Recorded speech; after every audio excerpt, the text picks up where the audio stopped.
All right, so get ready because today we're diving into some English learning, but with a bit of a nautical twist. Oh, fun. Yeah, we're going to be checking out a couple of episodes from podcast Speak English, which you can find on YouTube.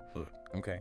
And they use these really immersive dialogues, and you're going to pick up some vocab that's going to be perfect if you're planning a sailing trip or, I don't know, just understanding a conversation at the beach. Yeah, that sounds useful. Yeah. I think a lot of people could benefit from that. Totally. And you know what's really neat about these episodes is they weave in these like real life stories. Oh, so it's not just like a dry vocabulary lesson. Exactly. It's like one thing to learn a word like anchor, but it's another to hear it used like in the context of, say, a boating tradition or, you know. Right, putting it into practice. Yeah, and actually speaking of boating traditions, one of the hosts, Erica, shares this crazy story about a boat crash. Oh, no. Yeah, it's pretty wild. And I don't want to spoil it all now, but let's just say it involves some unexpected scuba divers.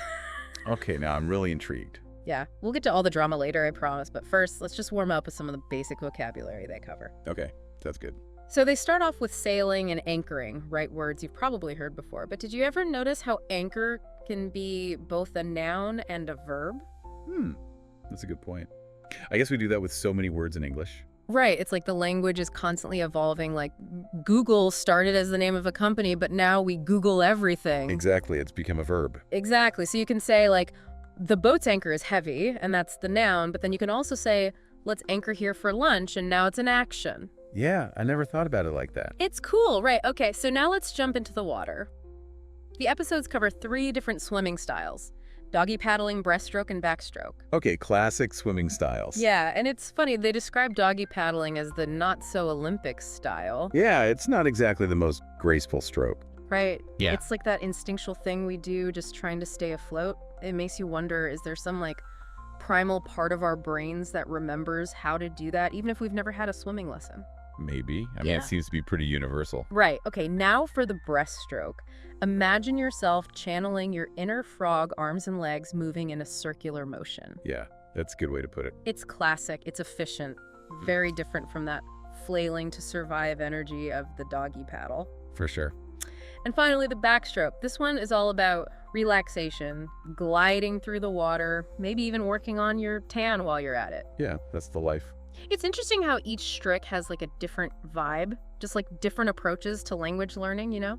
I like that analogy. Sometimes you need to doggy paddle just to get by, you know, while other times you're breaststroking your way through a grammar lesson. That's a good way to think about it. And then there are those moments where you can just relax and enjoy the scenery, soaking it all in. Yeah, just like floating on your back. Exactly. But no matter your swimming style, these episodes highlight some really practical phrases that can help you sound more natural in English. Well, perfect. Like what kind of phrases? So we've got take a dip for a little while and straight towards. Okay, those sound useful. Let's break those down. Yeah, because these are the kinds of phrases you hear all the time. So take a dip is just a really casual way to say, go for a quick swim. Gotcha. Like, it's scorching out here. Let's take a dip in the lake. Easy peasy. Right. And then for a little while is perfect for describing something that happens for a short period, but not a specific amount of time. Okay, so like not an hour or 2 hours. Yeah. But just for a bit. Yeah, exactly. Like we anchored the boat for a little while to enjoy the sunset. Taxi. Could be 10 minutes, could be an hour. It just depends on the context. Yeah, that makes sense. It's that feeling of just enough time, right? Right. Okay, and then straight towards, that one's all about direction. Well, think of like this, remember that boat crash story I mentioned? Yeah. Well, Erica's family spends their summers on a lake, and they have this tradition of like boating between islands for dinner. Okay, sounds idyllic. Right. Well, picture this. It's dusk. Her grandfather is heading back to pick up his wife Okay. in the dark with no lights on his boat. Oh, that doesn't sound good. And he's going straight towards her cousin's island. I have a bad feeling about this. You can probably guess where this is going. Yeah, this is not going to end well. So he's cruising along, and bam, her cousin's boat comes out of nowhere and crashes right into him. Oh my God. Now, these aren't huge yachts or anything, so the impact is pretty intense. Her grandfather's boat actually flips completely over upside down. He flipped the boat? Are you serious? Completely upside down. Wow. And to make matters worse, the boat's engine sinks to the bottom of the lake. Oh no. So now you're talking insurance claims, salvage operations. This is getting complicated. It gets even better. They had to hire scuba divers to retrieve the engine. You're kidding. Can you imagine? Wow, that's a story and a half. Luckily, her grandfather was okay, but he was definitely shaken up and probably a bit embarrassed. I bet. And the funniest part is he retells this story every single year. Oh, that's hilarious. Some stories are just too good not to share. I know, right? But hold on, we've got more to unpack from these episodes. I can't believe he retells that story every year. That's hilarious. I know, right? It's like his claim to fame. But, it makes me think about how even small words in English can have these unexpected depths. Oh, yeah. How so? Well, like that phrase straight towards, we use it for direction, obviously, but it can also have a more figurative meaning. Right, like I'm working straight towards my goals. Exactly. You're not physically moving in that case, but you are making progress. You're heading in a specific direction. Yeah, you've charted a course, and even though there might be detours or, bumps in the road, you're still moving towards that destination. Totally. Okay, and remember that phrase, for a little while? Yeah. It's one of those expressions that can be tricky because it's not about a precise amount of time. Right. It's more about a general sense of time. Exactly like in Erica's story when they anchored the boat for a little while to have dinner. We don't know exactly how long they stayed. Right, could have been an hour, could have been 2. And just depends on the context. It's that Goldilocks zone of time. Totally. Not too long, not too short, just right for the situation. Exactly. And speaking of just right, did you know that the word anchor itself has a really interesting history? Oh, really? I never thought about that. Yeah, it actually comes from the Greek word ankura, Ankura. and it's been used in nautical contexts for centuries. Wow, that's fascinating. It shows how language evolves and borrows from other cultures. It's like a linguistic tapestry woven together with threads from different times and places. I love that. And it's not just the word itself, but also the metaphorical meanings it's taken on. Like we talk about anchors of stability or emotional anchors. Right, it's moved way beyond just that physical object on a boat. Totally. It's become this powerful symbol for things that ground us, that keep us steady in the midst of change. It's like the word itself has become well anchored in our collective consciousness.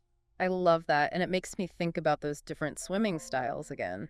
Oh, yeah. They're not just ways of moving through the water. They're almost like metaphors for different approaches to life or even language learning. I see what you mean, like doggy paddling, that instinctual fight to stay afloat, Yeah. could be compared to those early stages of language learning where you're just trying to survive, grasp the basics. And then you've got the breaststroke, that more structured, efficient movement. Right, it's like when you're focusing on grammar rules, building your vocabulary. It's all about technique and precision. And the backstroke, that effortless glide. Maybe that's like when you reach a certain level of fluency and you can just relax, enjoy the journey, let the language flow through you. That's such a great analogy, and it reminds me of Erica's grandfather and his boat crash story. Yeah, He was probably a pretty experienced boater, right? I would assume so. But even the most experienced people can make mistakes. Absolutely. It's a good reminder that we all have those moments where things go wrong, where we get thrown off course. And sometimes those mishaps become the stories we tell over and over again, the ones that make us laugh even years later. Yeah, it's like those unexpected detours can lead to the most memorable experiences, the ones that shape who we are.